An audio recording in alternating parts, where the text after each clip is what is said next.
Basil smiled in his slow way. "If you really want to know how I shall give him your message," he began, but Bingham cried, of course, with a sort of frenzy. "Well," said Basil, "like this."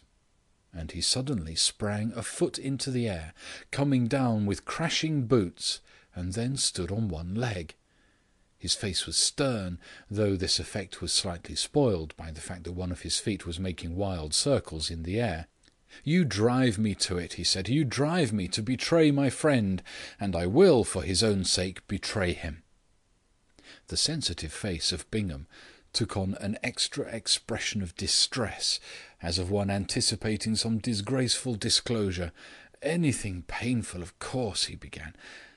Basil let his loose foot fall on the carpet with a crash that struck them all rigid in their feeble attitudes. "Idiots!" he cried. "Have you seen the man? Have you looked at James Chadd, going dismally to and fro from his dingy house to your miserable library, with his futile books and his confounded umbrella, and never seen that he has the eyes of a fanatic? Have you never noticed, stuck casually behind his spectacles and above his seedy old collar, the face of a man who might have burned heretics or died for the philosopher's stone? It is all my fault in a way. I lit the dynamite of his deadly faith.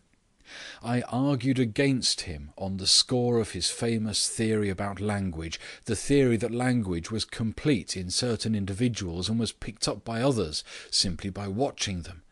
I also chaffed him about not understanding things in rough and ready practice.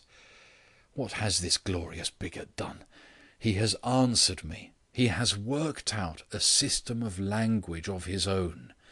It would take too long to explain. He has made up, I say, a language of his own.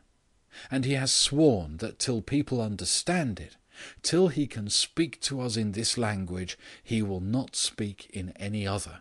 And he shall not. I have understood by taking careful notice, and by heaven so shall the others. This shall not be blown upon. He shall finish his experiment. He shall have £800 a year from somewhere till he has stopped dancing. To stop him now is an infamous war on a great idea. It is religious persecution." Mr. Bingham held out his hand cordially. "I thank you, Mr. Grant," he said. "I hope I shall be able to answer for the source of the £800, and I fancy that I shall. Will you come in my cab?" "No, thank you very much, Mr. Bingham," said Grant heartily. "I think I will go and have a chat with the Professor in the garden." The conversation between Chadd and Grant appeared to be personal and friendly. They were still dancing when I left. End of The Noticeable Conduct of Professor Chadd.